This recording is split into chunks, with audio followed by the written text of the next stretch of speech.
Welcome to this edition of our LongHaulPartner.com video tutorial series. This tutorial is entitled OO Weekly Expense Sheet. It's going to be for independent owner-operators, and we're going to go through the first couple of sections on the calculator. Let's open it up here for you and take a look at it. We're going to go through the standard data, and we're going to go through the fixed expenses per tractor per week. And we will also go through fixed trailer expenses, and I'll show you briefly how this all works. Starting with standard data, this first item, average miles per gallon at 55 miles per hour, fully loaded. Please make note of that. I've got 6.25 miles per gallon plugged in here. Now, if you're not sure what yours is under load, your average fuel economy, I can start out plug in 5.5 or so for a long nose good truck, 6 1/4 for an arrow-shaped tractor like a T660, Volvo 780 or whatever.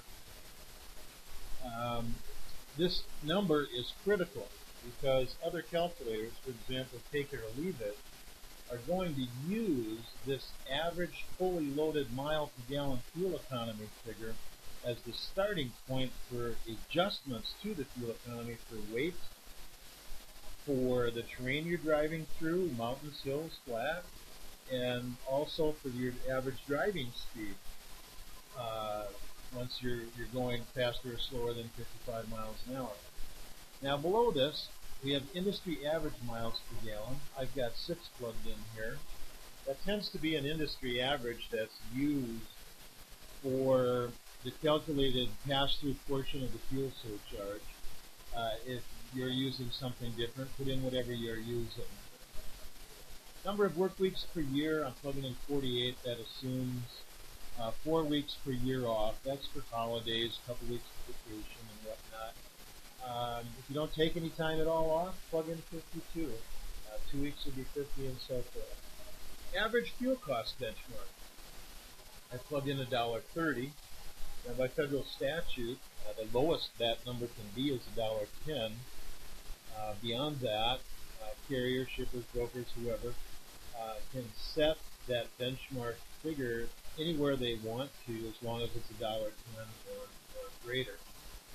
You'll need to check your paperwork and see what it is for you. Now, on the average weekly paid mile figure, I've got $2,200 plugged in here for this sample. Obviously, we all want to do 25, 27, 3,000, but we usually don't. Plug in whatever is reasonable for you, for now anyway. The average percent by which you find practical miles, that's your actual driven miles, exceeding your paid short miles. I've plugged in 8% here. This number can vary from 0. For example, if you're paid on the basis of a hub meter or odometer, actual driven miles, then you'd enter 0 here. That could be as high as 10%. You can change it whenever, but I've got 8% plugged in there now. And down on the bottom of the form here, when you hit the group button, when you're filling this out, these green boxes will auto-calculate for you. And you'll see here 2,376 average weekly practical miles. That's 1.08 times 2,200 is where that comes from. And this is important because although your payment may be based on practical miles and paid miles, zip code to zip code, all of your expenses are on actual driven miles and practical miles. Current net value of tractor and trailer are plugged in 90,000 and 30,000. These numbers are not real critical, but they're used in the calculation of, for example, your property collision specified perils damage insurance. Most premiums today charge 4% of the tractor value annually for the tractor, and the same for the trailer to set your premiums. Now, if your tractor is leased, your lease agreement probably specifies a maximum number of miles per year allowable under the lease. These vary quite a bit. Check yours to see what you've got. But typically we see for 120,000 mile maximum, that's 10,000 a month. You're probably going to look at an overage charge of 4 cents This could be assessed at the end of a month, the end of the year, the end of the lease and various. Some firms now are going to a higher number, for example, 132,000 miles per year. It's a little less likely for you to go over that. However, the back charge, if you do go over it, may be as high as 9 cents a mile. And that's basically it for our standard data. We'll move on to fixed expenses per tractor per week per practical mile. All right. Now, I've done this per week because in trucking, so much of what we do is done per week, and it's not per month or per year. Our settlements are typically per week and so forth. Anyway, for lease drivers. Weekly tractor payment or depreciation expense. I've got $4.50 plugged in here per week. Just put in your tractor payment if you have one. If your tractor is paid for, you can put in 0 here, although I don't like putting 0. I think it makes sense to put in an amount you're saving toward your new tractor down the road, if your tractor in fact is all paid for. You could put in your depreciation allowance per year or whatever. I think you could put something in there. Now, extended tractor warranty package, if any, that probably doesn't exist, so 0. If you're making payments on an operating line of credit, put something in here. I've got 0. You're going to have some items like your 48 state authority maintenance, international registration plan, unified carriers registration. These things are renewable. You should put some money in there to cover those. They can vary quite a bit. I've got some ballpark numbers plugged in here. They'll get you going. Primary liability insurance, heavy vehicle use tax. You've got to respond now to IRS Form 2290 since about July 2014 when this came in. Another tax bill needed. Cargo insurance, plug all these in. Here's that property collision thing I told you about. It's 4% of the $90,000 tractor value that everybody needs to scan data. Unladen bobtail insurance, you got to have that in there. Most times you want to carry that. I guess I'm not sure if you have to. Occupational accident insurance. In trucking, this is an insurance that typically replaces workman's comp coverage as is used in most other industries. You need to put something in there for that. For non-trucking liability insurance, you probably should carry that. That's for when you're not under load, you're not dispatched, you're using the tractor or trailer for your own business. Maybe you're going to Walmart, grocery shopping. Maybe you're taking the truck home. Whatever. You need insurance for that. You've got your tractor permits and tags. Tractor maintenance and repair set aside. In 2012, the annual maintenance cost for a tractor trailer in the United States averaged $13,000. That can vary quite a bit depending on the age and condition of your tractor, but it could be as low as $7,000 a year. It could be $30,000 a year. You'll have to use your own judgment on this. I plug in typically $250 a week. That'll get you around 13 grand. This is a set aside that you should be making, so that you got the money available for repairs. If you're leased to a carrier, they'll no doubt require this in some amount, and they will probably withhold it from your settlements when you're paid. Tractor tires, I'll comment on these because I've got them here under fixed expenses. Obviously, tractor tires are a variable expense depending on how you drive, the weight of the loads that you haul, the terrain you run through, weather, and gosh knows what else.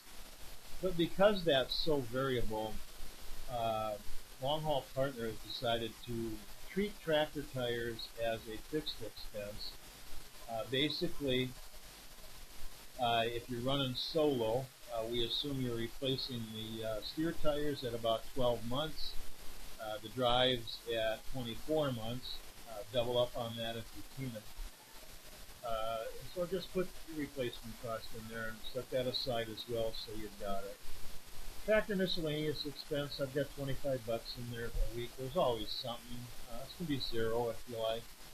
Tractor wash, maybe you do it yourself or whatever. Blue Beacon and whatnot now runs about 40, 45 bucks for a tractor wash. If you do that every 2 weeks, you need to plug in about 20 bucks a week for that. Qualcomm service, electric log, ELBR service. Maybe you're not paying anything for this. Maybe you don't have it. Maybe you're doing paper logs, whatever. If you are on these and it's costing you money, put something there for it. These days, most of us have laptops, and tablets, whatever. Probably going to replace that every couple, 2, 3 years, so put something in there for that. If you're got a mobile network access, Wi-Fi service or whatever, you're probably paying something for that. That's $7 a week in there.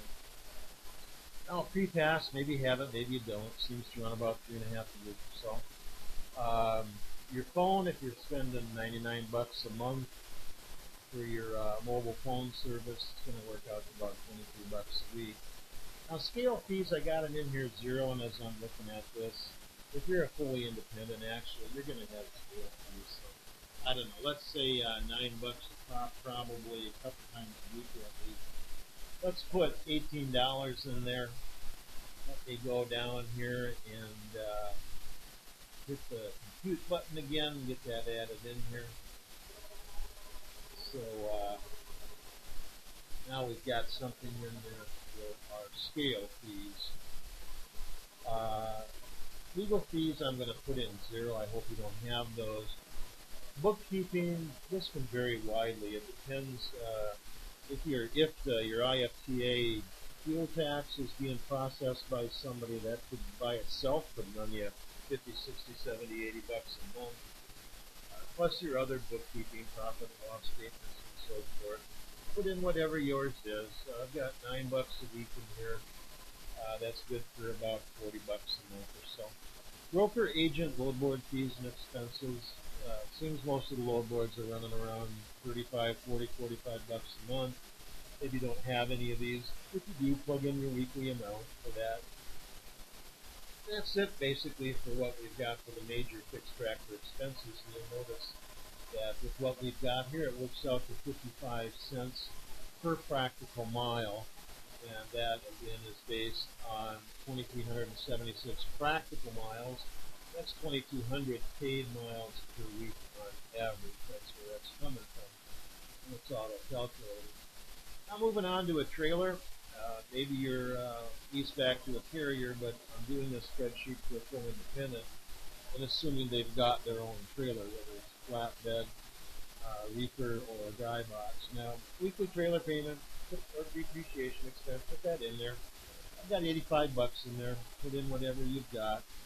Again, I don't like to put zero in there, even if the trailer's paid for. It's going to have to be replaced. You should have a little sinking fund set aside where you're salting some money away for that when that day comes. Trailer property damage insurance. We're back to that 4% again, and it's going to be 4% of the $30,000 we put in up here for our current value of the trailer, and that's going to work out to 23 bucks a week for your property damage insurance. Trailer tags. Trailer maintenance, again, I got 25 bucks plugged in here. This is for a dry box. Replace air lines, electric tail, lights, whatever. Trailer wash, I assume you're going to run the trailer through maybe every 8 weeks, or the tractor probably every 2 weeks. Whatever it is, maybe you wash your own, maybe you don't ever wash it, so that's zero. I'm doing this for a dry box, so I don't have any reefer unit maintenance, no reefer fuel. We can do up trailer tires, and again, we're treating this as a fixed cost, even though it's obviously a variable cost. Same logic as with the tractor. I'm assuming the trailer tandems are replaced every 24 months. That's about what works out to this 3077 with some nice Michelin's on there. I like to retire it myself. Now, obviously, if you're a heavy haul person and you're pulling a multi-axle trailer, you're going to be way over this on your tire set aside. And you'll notice your trailer is working out to 8 cents a mile here. So right now our fixed expenses is 55 cents and 8 cents. That's 63 cents a mile for our fixed expenses so far. We're averaging 2,200 paid miles a week. Now, we're going to cut this short, and the part 2 of this video we'll get into variable driver expense and other variable expenses, and we'll get into our calculated rules of thumb. Now, thank you so much for tuning in. This is Bruce with LongHaulPartner.com.